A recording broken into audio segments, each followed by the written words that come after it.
Hello. Hello, Richmond. Hey, everyone. Yeah. I guess nobody would. He said hello. A quiet, intimate crowd here. It's a great crowd. Great crowd. You've obviously some of these people have already come to your table I've already. met a lot of these people. They're all familiar faces, most of them. Is this your first time here in Richmond? It is my first time in Richmond. Yes. I don't get to see much of it. Right, so but I'm meeting lovely people, so I can tell it's a great place. When you do events like this, is it usually like airport, hotel, convention center, hotel, airport, and then you're out? Yeah. So when I first started doing these, I got really excited because they would tell you were going to these great cities. They'd be like, "Oh, you're going to so and so," and you'd literally fly in, get in a van, they'd drive you to the place, you'd go into the hotel, you'd do the show, and you would fly out again. So I just stopped looking at where I was going because it was like you're going to a Hilton or a Hyatt or a something like this, but. The people are always great. The shows are always great. Do you at least are you able to at least get out and do like dinner someplace nice? Not much. No. By the end of the day, you're exhausted. Right. So and I don't do bars or anything like that. So I usually just go home and just watch a movie or something like that. But it's exhausting by the end of the day. I'm sure. You meet people and you hear such great things, and it's by the end of the day you're just overwhelmed. I wish you had more time because Richmond is a great spooky town here. I hear there's a lot of vampire. Yeah. Supposedly, you guys believe in the Richmond vampire? No. Okay. Yes, there is a yes. There you go. Someone in the back's got some energy. I visited his tomb last time. Really? Yeah. The vampire, the Richmond vampire. Yeah, the Richmond vampire. Okay. All right. Are you into? You're into horror movies and I'm very much into horror movies. Yeah. I love watching. That's my thing. That's why I do so many horrors. I figure you do what you love, right? So every year I try to get into at least one horror.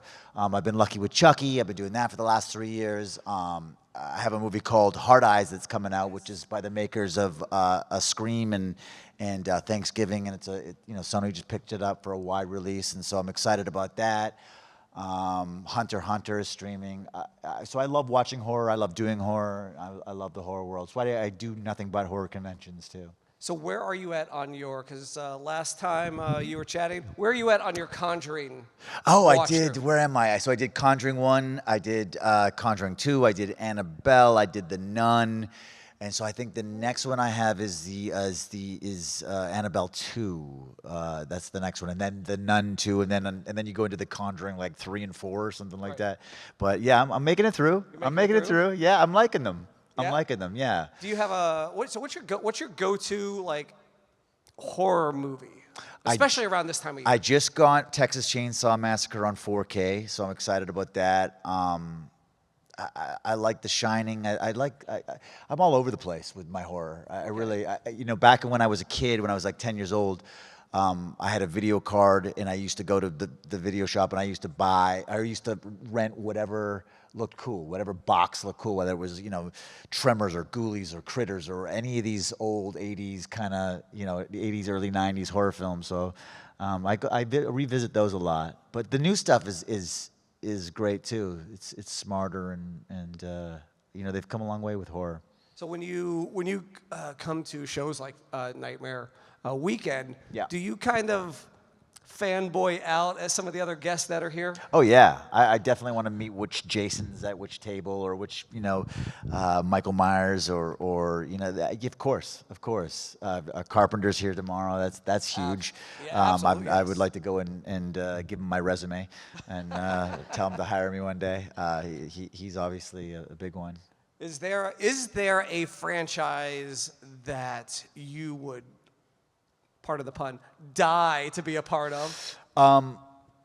Yeah, there's I would love to be in one of the Halloweens or one of the Friday the 13th, or go onto the Nightmare on Elm Street franchise, or I've been lucky with Chucky because that was one of them for sure.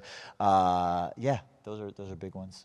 Let's talk about Chucky for a little bit. Now you've got to be several different characters, and have you, by the way, did you get a chance to go to Halloween Horror Nights at all? I didn't, and they had an animatronic of me at the last one, and I never got to see it in person. I was shooting something else at the time, but I would have loved to have seen it. Weirdly, Chucky's when I first started doing Chucky, I've done movies with like Stallone and Travolta and Sharon Stone, all these really big celebrities, and it was the same feeling when they brought Chucky, and it was the same kind of like, oh my God, there he is. You know what I mean? This is like a plastic puppet doll, and it was the same kind of starstruck, like, the iconic, the same, when you hear Stallone, but then here comes this like plastic doll, and I was like, oh my God, there he is. You know what I mean? It's been a blast shooting that show. Is there now, as I mentioned, you've got to do some reoccurring roles, but reoccurring appearances as different people. Do you have maybe a headcanon, a story in mind that you would like to see? If there was another season that you would like to do. Half the fun of doing that show is letting. I didn't know I was going back to do season 2. When I did season 1, I got all the scripts. I thought, okay, I'm dying twice in this. I'm playing these twins. I'm gonna have fun with this. I'm gonna go do the season, and it's gonna be done. And then at the end of the season, Don Mancini approached me about doing the second season, and I still didn't know what his plans was. So for months, I tried to figure out, like, are one of these twins going to come back from the dead? Is there going to be dream sequences?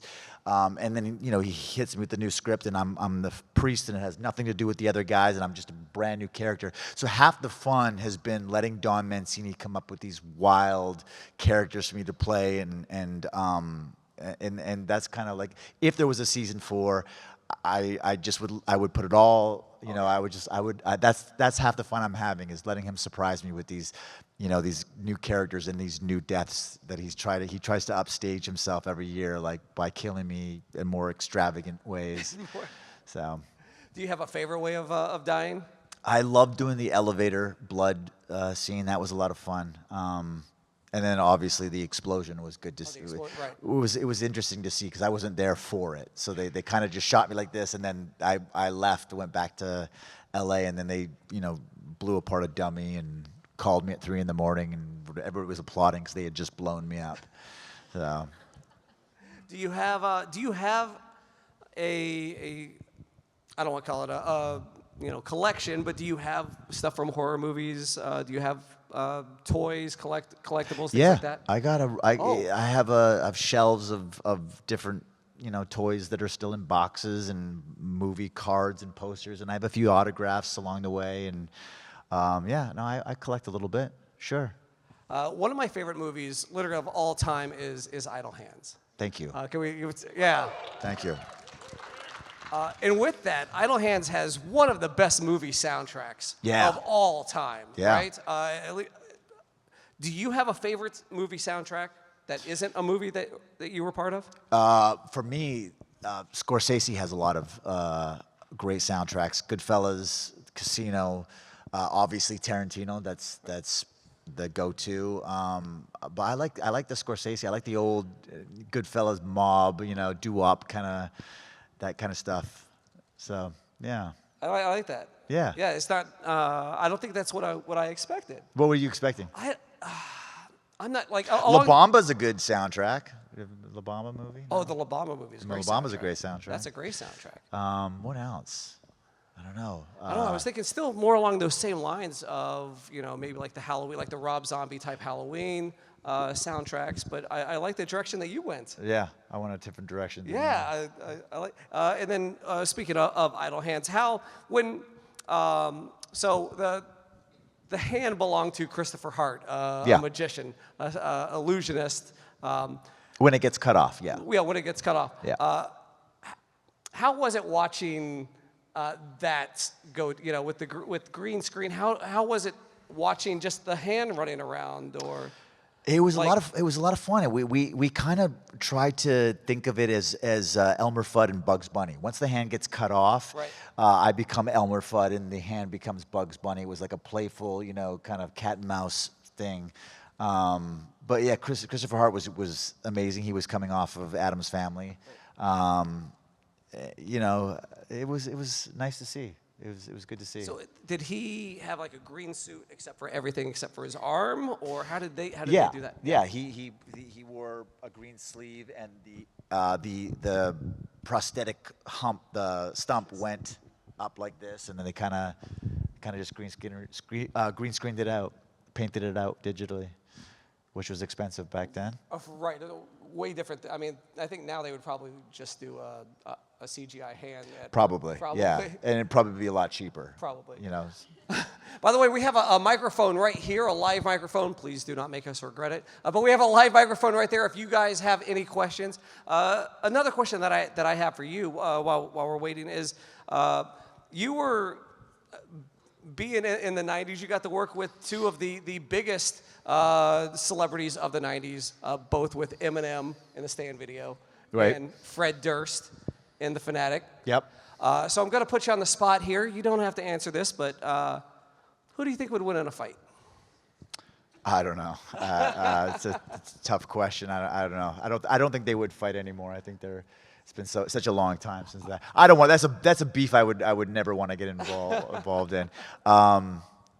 They're both extremely talented, and yeah. I love the resurrection of Fred Durst's career in Limp Bizkit this past year. Yeah, he's doing well he's on the road and selling out crowds, and Eminem is putting out albums that are still phenomenal. Right. So working for Fred Durst, how was he to work for as a director? he was great. He was very focused, and he knows his stuff on set. He's a great director. Yeah, it was wild. Now you've done some directing and writing behind the scenes as well, right? So do you see yourself going more behind the scenes, writing, directing, producing? I always get back. I love acting. I love what I do, and I think that that's maybe one day, but I always go back to acting because I love becoming different characters. I love some of the campy stuff I've done. I love goofing around, and so I think I'll always stick to acting primarily. Hello, hi, what's your name? My name's Hempy Bongo. Hello. Hello.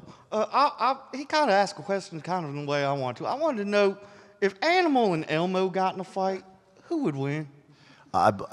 Animal and Elmo. Animal from the Muppets, the crazy. Last I heard Elmo has a black belt in jiu-jitsu, and he's kind of you wouldn't know that, but once he yeah, grabbed, but Animal's like he's on meth. Yeah, I know, but once he grabbed Animal and took his back, I think it'd be over. Yeah, I can see that. Okay, Yeah. thank you. You're welcome. Thank you. Hello, what's your name? Hello, hi. My name is Aaron. Hi, My question is, which of the seasons of Chucky was your favorite to film? I had a lot of fun doing the last season. Probably the last season because it's the latest season and it's what I remember the most. Number one was obviously a lot of fun because it was new and we were finding the show and finding the tone of the show and I just had a lot of fun playing the president's double. Like once the president dies and becomes the goofy double, it was a blast to do. So I had a lot of fun doing the third season. Thank you. Thank you. Hi, what's your name? I'm Lisa. Hi, Lisa. My question is, what was your favorite film that you were in as a child, and can I keep you? Yes, you can. And my favorite film as a child, filming was probably Now and Then. Now and Then felt like I don't know, it was like summer camp. It was in Savannah, Georgia, which is the most beautiful place. And it was a predominantly female crew. Everything felt safe and comfortable, and it was just a great group of people. And I just had a lot of fun doing it. So as a child, that was probably my favorite one. Hey, Devon. My name's Remy. Hey. She beat me to it. I was actually about to ask you because that's one of my earliest memories of seeing you in anything was Now and Then. Yeah. Because I had two sisters, one older, one younger, and I often get outvoted on what we watch on TV. So I watched a lot of chick flicks. But I liked that one a lot because it kind of like hit me at that coming of age, hitting puberty, you're growing up kind of thing. So the subject matter of that movie. Do you have any other interesting or fun stories about making that? About making Now and Then? Yeah. Yeah, I mean, one of the best memories was the premiere for me I think when it finally came out, I was 15, and all the ladies that were producers on it, Rita Wilson, Rosie O'Donnell, Demi Moore, and Melanie Griffiths. Melanie Griffith was married to Antonio Banderas at the time. Demi Moore was Bruce Willis. Rita Wilson was with Tom Hanks. So as a 15-year-old boy, I was meeting all my idols at this premiere. It was the greatest, you know what I mean? It was a lot of fun. That was a great memory. Christine and I became good friends on that movie. It was just, you know, I was 14 years old when we shot it. We were just young kids having fun. Nice. Thank you. Yeah. Hi, what's your name? Hi, I'm Becky. Hi, Becky. Hi. You had said earlier that you were getting into horror movies when you were younger. Yeah. And I'm just introducing my son, who's 9, into Yeah. horror movies. We've showed him like Army of Darkness and Evil Dead, which are my husband's favorites. Right. And he likes Quiet Place. So I would love to know what movies you suggest in horror movies for It's my funny son. because my son who's 10 doesn't like horror movies, but he's seen both of those movies just because I believe the clay animation and all that. It's so wild and out there and campy that it's not like I would never show him Texas Chainsaw Massacre No, or I'm the same way. you know what I mean, or the Terrifier. Yes. I'm the same way. My son's 9. Gremlins is great. Yes. Critters, Tremors. What else is good for? Critters might have been my first. Yeah. Ghoulies is like Ooh, ki- I haven't kind heard of that kind of. I mean, I don't know how they. I sometimes I revisit. Like, have you ever heard the movie Dreamscape? No. I think it was Dennis Quaid is in that. Do you know Dreamscape? I've heard of it. Goes into the dreams. It's like an old '80s movie. I used to love the movie, but I just recently rewatched it, and I wish I hadn't because I love remembering it. Yeah, Like from when I yeah. was a kid. And like then you was- see it when you're And older then you and see, you're and you're like, ooh, wow, that's you know what I mean. Yeah. But yeah, like Enemy Mine. Remember that movie? No. That's another movie I don't want to watch now Yeah. because I used to love it so much when I was a young kid. What other movies? I think those campy kind of Yeah. campy kind of Monster Squad would be good to Someone said that, yeah. would be good to show them. Oh, Monster Squad would be You know what's great that my kids act my 8-year-old we put on like Frankenstein, Bride of Frankenstein, Phantom of the old black and white movies are pretty safe, I think. He does like some of the 80s movies, so yeah, that would be Yeah. Yeah. So yeah. All right, thank you. I like the going to those old Universal monsters. 'Cause Yeah. There's I think the whole concept is in the brain as opposed to seeing things, right? It's your mind's eye as Yeah. opposed to actually seeing Yeah. the blood, the gore. I also don't want my kids to hear somebody like with a chainsaw just going at it on somebody. I think it's there's other horror movies you can start with. Like Creature from the Black Lagoon is, you know, it's still a horror movie, but it's not, you know, it's not going to, you know, traumatize them. Speaking as the questions were directed towards you and acting as a child actor coming of age, how did you get mentally out of that the mindset of being a child actor towards being a more adult actor? Because there's a lot of movies, and you look at Little Giants, and not a whole lot of them became adult actors, right? So Yeah. how do you mentally push your way through that and become a success? It's tough. It's I've had to reinvent myself a bunch of times. It's tough making it's the toughest making transition from, you know, child actor from Now and Then and Wild America to, you know, Idle Hands but I just did it. I tried to pick things that were a little bit darker and edgier and try to get out of that. Right, so that way you're not stereotyped as Casper for Right, your right. entire. Well, yeah, you're doing things like SLC Punk, where you're running through the sprinklers and getting high on acid, and all of a sudden you're not Casper anymore. So, listen, I've had to reinvent myself a bunch of times. I'm going to do it again. Like one day I'll be playing Grandpa on something. So it just kind of evolves. You know, you got to stick with it. You know, there was years that I took off for a few years just to kind of go away and then come back again. Another project that you have got coming up that I saw the cast list, Bunker.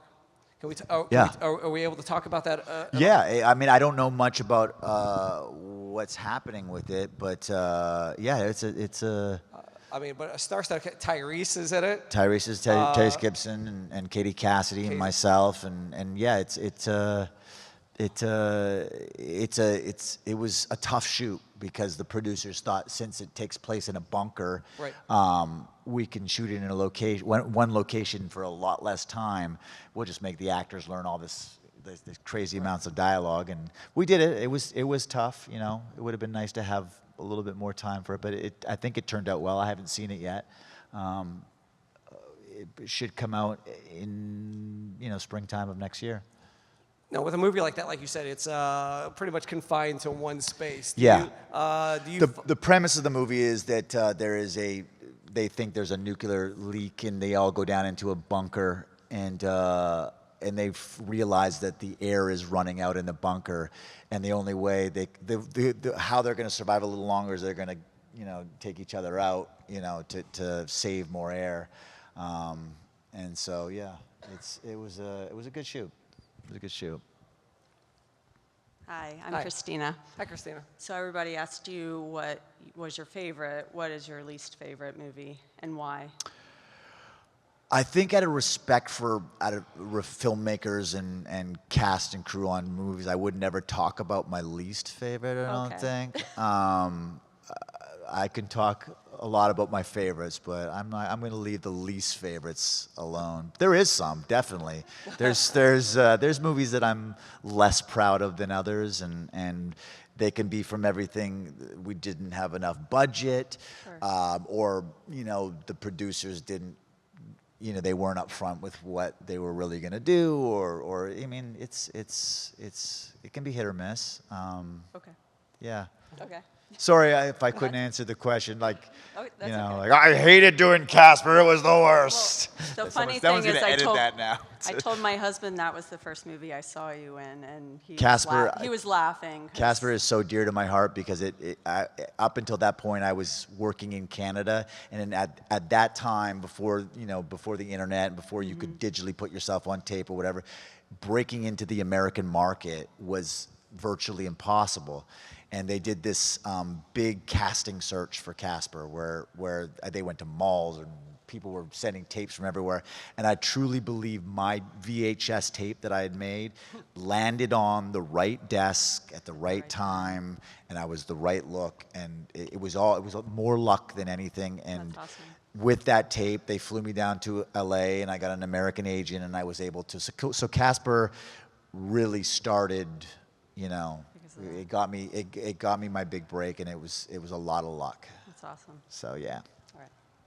Now, Next time I'll bring my puppet. And then so to piggyback off that, are there projects that you have done that you are proud of that didn't get as much steam as you thought they were going to get? Yeah, I did a movie called Hunter x Hunter that we did right before the pandemic, and because of contracts, it had to come out right when the pandemic started. So we couldn't go to film, it couldn't go to festivals, we couldn't do advertisement because everything was shut down, but they had to contractually release it because people wanted their money. But they're now, Shudder picked it up and IFC got it, and they're trying to do another re-release of it. We shot it for no money. We shot it up in Winnipeg in the winter, and we all just put everybody, the cast, the crew, we poured our hearts into that film, and so I'm glad it's starting to get the recognition that it deserves. But the director, Sean Linden, killed it. Camille Sullivan, who's an actress out of Canada, is a powerhouse in it, and so yeah, that's a film that I wish got a little bit more push. I'm glad to hear you say that it might get maybe working on a re-release, because I believe that's a flick that that's a project that more people do need Yeah, to see. I'm doing a panel at New York Comic Con for the current state of horror for Shudder, and Shudder and IFC are going to do a premiere night there. They're going to release the film and try to get a little bit of push on Shudder for it. So it's getting the love it deserves now. Fantastic. I mean, I love the premise as is. Yeah. And I definitely think that is one. I was hoping that was one that you were going to say. Yeah, well, it's and definitely talk about. well. The nice thing about no one hearing anything about it is when people, because it's a film that you should go in knowing nothing about. So that's the only positive thing about people, you not knowing. Like if you're gonna go watch it, don't Google the trailer or the poster or anything. Just watch it, because it's kind of a film that the ending comes out of nowhere, and so. Hello, what's your name? Hey, Devon. Bruce. Hey, Bruce. I did not grow up watching horror movies at all. Okay. My wife has been educating me for the past 10 years. Awesome. I will watch Hunter x Hunter. So I do want to ask about your experience as Stan. Yeah. Do you have any stories from that you care to talk about? Stan is another. I'm so proud that I had that little. I'm a little grain of salt in Eminem's career. It was a phenomenal shoot. Dr. Dre and Philip Atwell directed it. To work with Dr. Dre was, it was a gift. It was a wild 3 days on that set, and I'm just happy to be a small part of something so iconic. Eminem is a genius. I love his old work. I love his new work, and yeah, I'm proud to be a part of that thing. Cool. Thanks. Thank you. Thank you. Hi, what's your name? My name's Amber. Hi, Amber. My question is, you did SLC Punk. Yeah. When you worked with say Matthew Lillard or actually even in Idle Hands, were you able to feed off other actors to make your character better? Well, SLC Punk, no, because I wasn't in any scenes with anybody. I mean, there was the one thing where they kind of saw me as a beggar, but not on that film. Although I think Matthew Lillard is a genius. I love all his work. I love everything he does. His serious stuff, his comedy. Hell, I mean, there's no one better for Shaggy. I mean, he killed it in that. Idle Hands. Yes. Working with Eldon and Seth and Jessica, it was playtime every day. It was Seth makes you smile from ear to ear every day. It was such a great group. We had fun, and you do feed off of it. And a lot of the stuff that Seth did was improv. Eldon was a good. They complemented each other great, and I never knew what they were going to do when I showed up on set. And it was a good time, and we did feed off each other. And then Jessica this was her first big movie, and so she was very focused. She was very into it, and she's great too. So yeah. Thank you. You're welcome. Now, did you get to improv at all on that? I did do. I'm convinced that director should put out an extra hour director's cut, because I was in my Jim Carrey days where I was just doing stupid, silly stuff. Like there was where I go into the burger bar. There's a salad bar along the way, and my hand makes a whole salad. And there's all sorts of stuff throughout shooting that I just improv that didn't get they used a lot of it, but there's stuff that they didn't use too, because it would have made the movie 4 hours long. Yeah, and Seth too, the whole burrito thing, that's all out of Seth's head. He just did that one day. It was he's all of a sudden he's cooking a burrito, and yeah, there was a lot of improv on that. Oh. Yeah. Hi, I'm Adam. Hey, Adam. I just had a quick question. You mentioned working with other musicians, like on Stand, for example. Do you still get to work with any musicians today in the industry? I worked with Glenn Danzig. I don't know if that was an experience. I bet it would be. It was an experience. It wasn't bad. It wasn't Fred Durst, but it was good. Yeah, that's fair. Yeah, no, it was. I think that actors like to work with musicians. I think. That's one thing that I wish I knew how to do is play music and. Well, that's the old saying, right? Every actor wants to be a musician, and every musician wants to be an actor. Yeah, I really respect what they do. So. Hello. Hello. I'm Patty.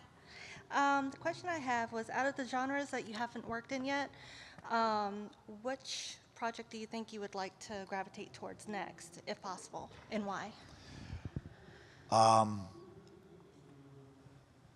don't know. I would like to get into some serious drama again. I think I'm bouncing around on everything. I don't think I've done any sci-fi. I'd like to try that one day. You know, I've always wanted to be part of the aliens world. You know, maybe we need that, to make that happen. I'd like to do that. What about Hallmark Christmas movies? That's I don't know, but I don't. I always thought it would be a great idea for someone to take one of those Hallmark Christmas scripts and then just insert a serial killer into it, and you know what I mean, and not tell the actors. Well, then maybe do you know what I we mean? should Just start let them working all on play that. it as serious Hallmark as possible, Right. and then just then shoot other scenes where where there's a killer. Right. Then the first Hallmark Halloween movie. Hallmark, like it'd be Hallmark / like Terrifier kind of thing, That's you know. awesome. But you just you just couldn't tell the other actors. Give them the Hallmark script, Right. and have your pages on the side, and shoot those separately, and have it all kind of. There's not a person in this room that doesn't want to see that. I'm looking at faces right now. Yes, absolutely. Thank Yeah. you so much. Yeah, that would be fantastic. I would like to do it. We should do it. I mean, I think maybe after this you start putting pen to paper. There you go. Or There you go. I know. I think you should go out and find an already written bad Hallmark, like something that was so bad, and Hallmark was like, "Nah, I can't do that." Like, okay, thank you, and then just insert your killer into certain scenes, and away you go. I like it. How many people come up to you? Because I'm still one of these people, because I travel a lot, and every time I get on an airplane, I think, is this going to be the one? How many people come to you and tell you that that your movie, Final Destination, ruined air travel for them? A lot.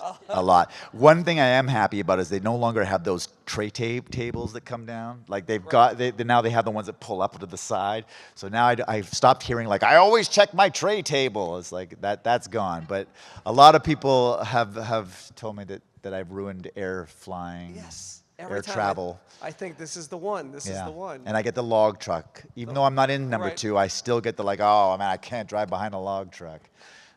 Have you had any Final Destination-esque near-death experiences that you're like, oh man, that was almost the one? I'm so ADD, I probably didn't even notice. It's like something falls in front of me, like, oh, squirrel. You know, so. You also got to jump into the Spider-Man universe. Oh, the cartoon? Yeah, the cartoon. Yeah, that was long. That was 90s, I think. You know, with obviously with Marvel, and you know, as big as it is that another genre that you would like to jump into, swing into, as the case may be? I'm not going to say no in case anybody's watching, but it's not something I dream of. There's certain Marvel movies that I do like and appreciate. I like the Deadpool movies because they're a little tongue in cheek. I liked Logan, but yeah, I don't know. I'm not. So it sounds like obviously growing up more into the horror as opposed to Horror, action, drama, comedy. And then did you have? I know we kind of talked about it, but did you have a favorite horror icon? Like, did you favor Jason over Michael Myers or Freddy? Did you I loved Freddy. I loved Leatherface. I like them all. I like them all. But I think Freddy was kind of Freddy was the one? Was the one, yeah, growing up for sure. Yeah. Did you, while growing up, did you dress as any of them for Halloween? I did not, no. No? I'm not a big, I feel like I dress up all year long, that when Halloween comes along, I just take a break. You know what I mean? It's like I'm done dressing up. I'm not a big Halloween dresser-upper. Do you have any Halloween traditions? No. No? I'm now, a Halloween tradition is taking my kids out. You know what's interesting is for the first time going out, and I'll take my kids out and I'll see a bunch of Chuckies and Tiffany's running around, which is kind of cool to know that this is a world that I'm part of, and all these kids are running around dressed as you know, usually as Tiffany. Right. But yeah. That's a big Harley Quinn and Tiffany in my neighborhood are the big ones. I can see that. I mean, Yeah. although I don't know, Tiffany might be a little bit maybe more risque than I would like to see kids running around as. Yeah. Well, they're out there. Kids like to dress up as Tiffany. Another one of my favorite movies, not horror related, but it may be an all-time top 10 for me, and is definitely a go-to movie, and that is Slackers. Yeah, you know what? Every once in a while, somebody tells me how much they like that film. It's definitely a deep cut, I suppose. What is that? The guilty pleasure, I guess, is what yeah. Do you, I mean, it's definitely, if it's on, I am 100% watching it. Like, if I'm flipping through and I see it, I am 100% watching it. Yeah. Do you have any go-to guilty pleasure movies that are kind of like, that are just like, silly, not taking itself too serious, a little silly, a little campy, that you're like, oh, if this is on, I'm watching it?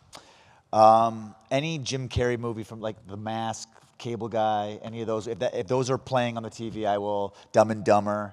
I have to sit down and watch it. Ace Ventura is probably the part 2 is probably my favorite of all. If those are on the TV, I will watch for sure. Have you gotten the chance, because you've mentioned Jim Carrey a few times, have you gotten the chance to meet him, to work with him? Yes, I did. I got to meet him at the long time ago at the Teen Choice Awards. I got to meet him and Chris Farley was. I met Chris Farley. Me and my buddy were there, and he just went full out Chris Farley to us. Like he was just, because we were young kids and these were our idols, and he just, he was just being Chris Farley and Jim Carrey as well. Like it was, those were the good old days, meeting those guys. When you reflect on, not to get too deep, but when you reflect on your career and the opportunities that you've had, at what point do you sit there and be like, wow, like I can't believe that this happened? Recently, I did a fight scene with Stallone, and that was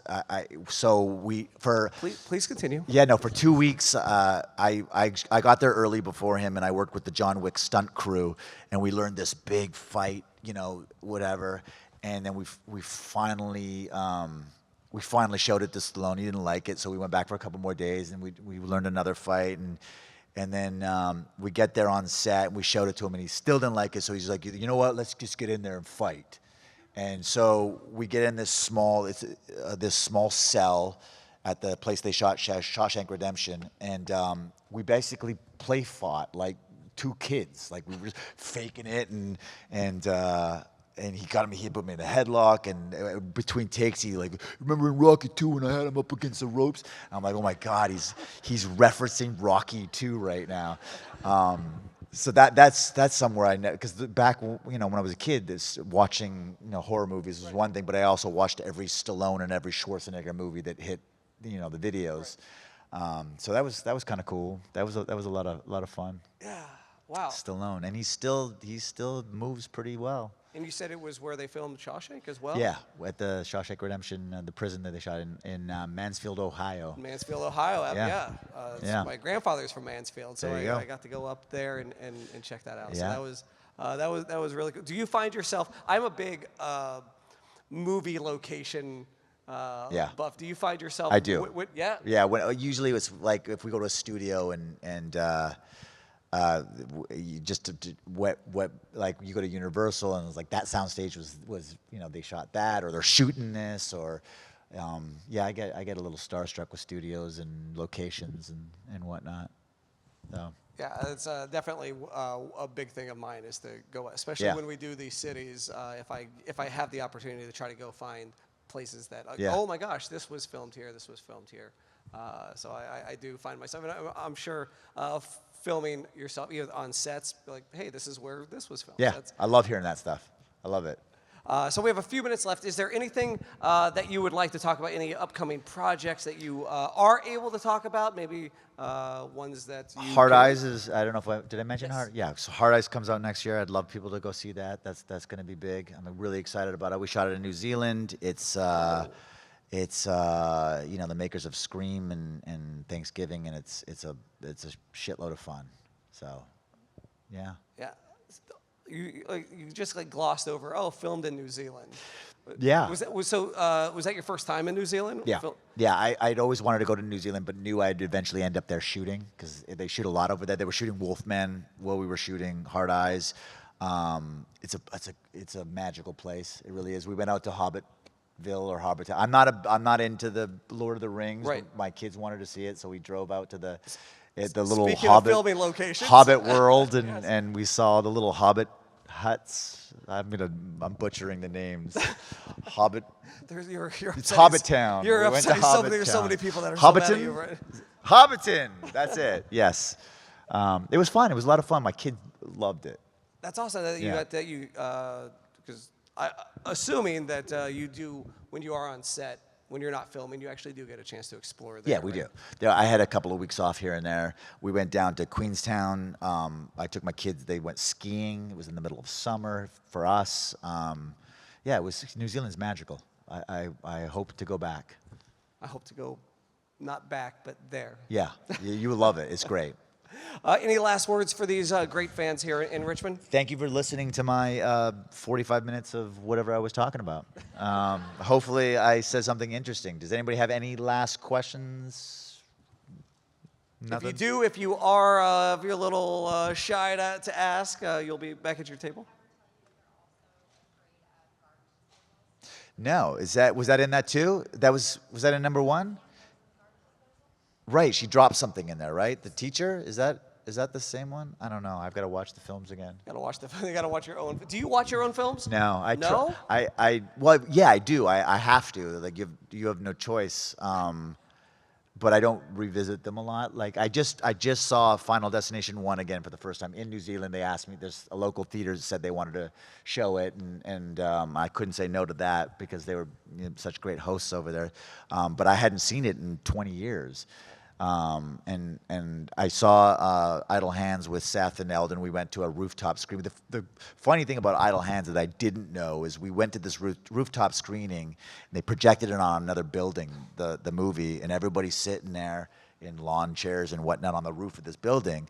And as soon as the credits started rolling, everybody starts lighting weed. The whole place, just everybody's smoking weed. And so apparently it's a big stoner film. Like literally, like stoners watch it. So there you go.